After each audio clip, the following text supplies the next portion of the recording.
Today on the TMZ Podcast. Hello and welcome to the TMZ Podcast. I'm Charlie Cotton and today I'm joined by Deven Rall. Thank you so much for having me. This is a long time coming, huh? I know, I've been tapping you on the shoulder every morning saying, come on, Deven, let's do it today. And finally, we got you here. Hopefully it doesn't disappoint. Let's see how it goes, okay? We'll go easy on you. We got some big stories today. We're going to talk about Maury Povich. He's got his very own home paternity tests. So you can test your hubbies, you can test your boyfriends at home. Insane.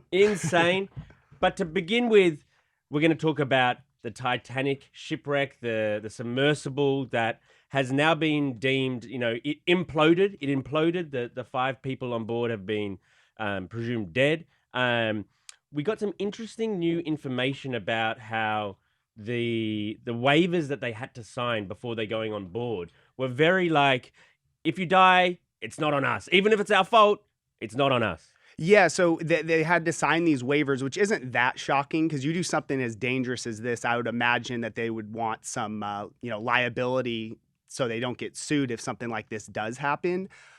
There's some debate, though. I know they're kind of working on the story right now, but possibly, these waivers might not even hold up legally because if there's like negligence beforehand, basically the families can sue. They still can sue, even though, they signed something that says, I hereby assume full responsibility for the risk of bodily injury, disability, death, and property damage due to the negligence of OceanGate, which is the company, while involved in the operation. So that's pretty airtight, but still you think that there's ways around it? I think there might be a legal way around it, but when you read this document, why would you ever want to go?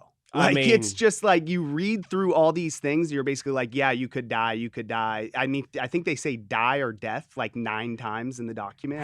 How desperately do you want to be at the bottom of the ocean? I'm personally not a thrill seeker, so I don't even do roller coasters. No, neither. So these people are paying $250,000 to go down. I don't think you could pay me $250,000 to go down. 100%. I don't even see the thrill in it, to be honest. You're in a really dark, cramped space with people you don't know. It sounds like hell, bro. It sounds like absolute hell. And obviously there are thrill seekers and adventurous people out there, but it's you go down. So it takes, I think 3 hours to get down there. You're in this little tube and the payoff is looking through a little hole where you can see some moss growing on the Titanic. It's people will be the argument oh, I saw the Titanic. It's yeah, I saw it too when photos online and right. They were more clear. Isn't the window as well? The one window's above the toilet? Right above the toilet. So hopefully no one had to use the bathroom before the big payoff when you get to see the Titanic. Well, they didn't get to see it. The people who perished, they didn't even get that final oh my God, there it is. I know.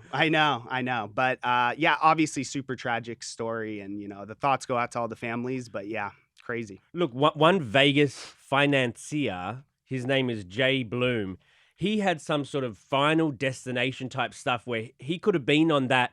You know how sometimes people miss flights and that flight goes down? This guy kind of missed the submersible going down. The guy who ran the whole thing, this Sutton, whatever his face is, he basically was trying to convince this Vegas guy, come on the ship. I'll give you $100,000 discount. Bring your son on. I'll give him $100,000 discount. The son was worried. The son didn't want to go. I'm laughing because the son didn't want to go on board because he was worried about giant squids. No, it's crazy. So Jay posted these text message exchanges between him and the head of Ocean. It's called OceanGate, right? OceanGate, yeah. Between him and the head of OceanGate. And basically the whole reason why they didn't end up going was the son's friends at school, I believe, were telling him they looked into it and you could get attacked by a giant squid. You could get eaten by a whale. Get eaten by a whale. And so that was ultimately the reason why they didn't end up going because the son didn't want to go. And yes, they even tried to convince the son, the head of OceanGate was willing to get on the phone, explain to him, hey, whales can't go that low. It's safe. But yeah, he's got to thank his son for saving his life. Oh, totally. Or the son's friend. Oh, yeah. Whoever that friend is out there that was worried about the giant squid. I feel like there's other worries I would have about going that far down in the ocean and a giant squid or getting eaten by a whale. That sounds like a cartoon. Or wouldn't something. be towards the top of those worries, but regardless, they lived. They lived. He was right. The son's friend is vindicated, and yeah, they kind of owe him their lives. But yeah, as this sort of like saga wraps up, it's interesting what will happen from this point with that form of tourism. If this is going to discourage people from doing, these underwater, or maybe it's only shone a light on. I kind of feel like if you're the type of person that's willing to do this, I don't think this is going to deter you from future exploration or whatever, because it's a very, I feel like, small group amount of people that would even want to do this and have the money to do it.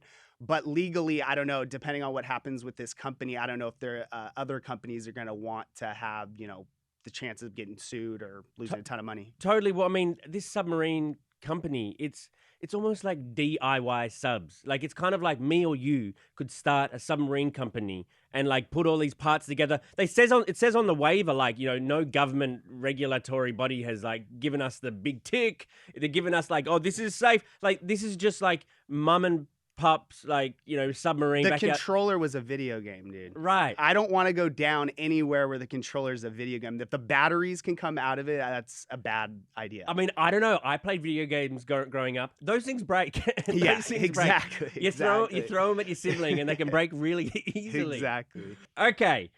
On to our last story of the day.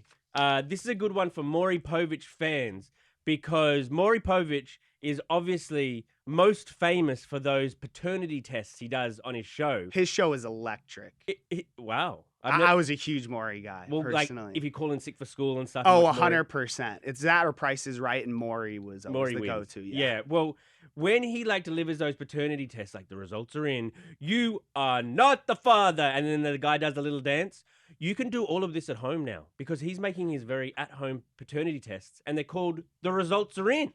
Is this something you'd look to invest in? Or? I mean, super smart by him. Yes. I mean, like, it's literally the perfect product for him. And the thing is, they're saying basically they send these DNA sample kits to your home. They explain for you how to do them. You send them, and in 2 to 3 business days, you get 99.99 accuracy rate. That's pretty accurate. That's pretty damn accurate. Yeah. Great idea by him. Definitely people are going to buy him. People are going to definitely talk about him. My issue, though, is if you're getting a paternity test, it's more than likely you don't want to be the father, I would say. Yeah.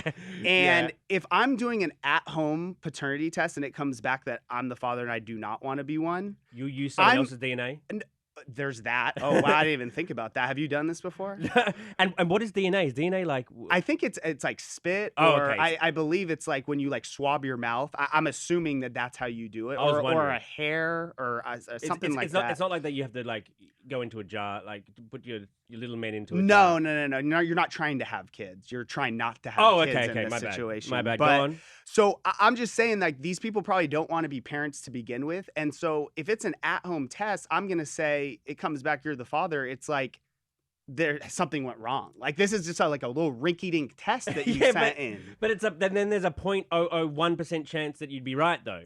Because exactly. It's like if you're going to, just me personally, and I haven't ever been accused of being a father, but okay. But I would need to have something official. Like, I need to go into a doctor's office. I need to have something I trust. I'm not saying I don't trust Maury, because, I mean, seems like a great guy. Great guy. But in these type of situations, it's like, I just can't risk it. Like, I'm not risking a little. I don't know how much these cost, but I can't imagine very much. Right, but then this just takes the place of the at-home pregnancy test. And then you go to your doctor to confirm. You know how girls just pee on a stick? Yeah. Okay, it says baby, we're having a baby, but let's go and double check. Yeah, that's fair. These are the peeing on the stick. So this is like the starter one. And then you're like, okay. But then I think it could go the opposite way. If it comes back, it's not the father, or the person celebrating, then maybe the girl is like, oh, this test definitely doesn't work. We have to go do the real thing. But the one thing it does do is, I guess, it helps out people that want to find out and don't want to do it in front of cameras, so which kind of hurts us at home. But yeah. I mean, I hope this takes off and it starts like a viral thing where everyone's doing the Maury tests at home and it comes like a TikTok trend, and then the guy does a little dance like, yeah, I'm not the father. it's for sure going to become a TikTok trend. I can guarantee that. But I think the surefire way then is just to keep like a hairbrush. Have you got a hairbrush you could lend me? You just need a hairbrush and then pick out little hairs of some other guy, put it in the box, send it off. There's a lot of loopholes in this, is what you're saying. Yeah, but I do think it's a fantastic genius idea. It's a genius idea. Mm-hmm. This is like the next George Foreman grill. Like, this is going to be massive. It's going to be everywhere. I don't know if it's going to be the next George Foreman. Are there that many people that are trying to find out if they're the father? I don't know. I probably not actually, because that does take some sort of conflict. Yes, I am. No, you're not. Exactly. Yeah. Exactly. But you're trying to have a baby right now, it says here on my notes. Oh, that your notes are. Who was the producer for this show? Yeah. Wrong. Inaccurate. Okay, inaccurate. All right. Well, I hope that goes well for you. Yeah, if it does happen, I'll definitely be using a Maury at-home paternity test. Have you got any baby names picked out if you have a baby? None yet. We've been going back and forth. Now it sounds like I'm about to have a kid, dude. This is like years from now. I just went to your wedding, a few months ago. Yes. And so, I mean, that's just what happens next. First comes marriage, then comes the baby in a carriage. That's how the rhyme goes. Is it? I mean, that's how yours went, right? That's how everyone's goes. Right? We'll see. You'll have to tune in like maybe a year, 2 years. Tune in 2 years to see if Deven's got a little kid. All right, Deven. Thank you very much for joining me. Wasn't too bad, was it? No, thank you for having me. Hopefully you'll bring me back on. 100%. I don't know. 100%. All right. Thank you guys very much. We'll see you here next week.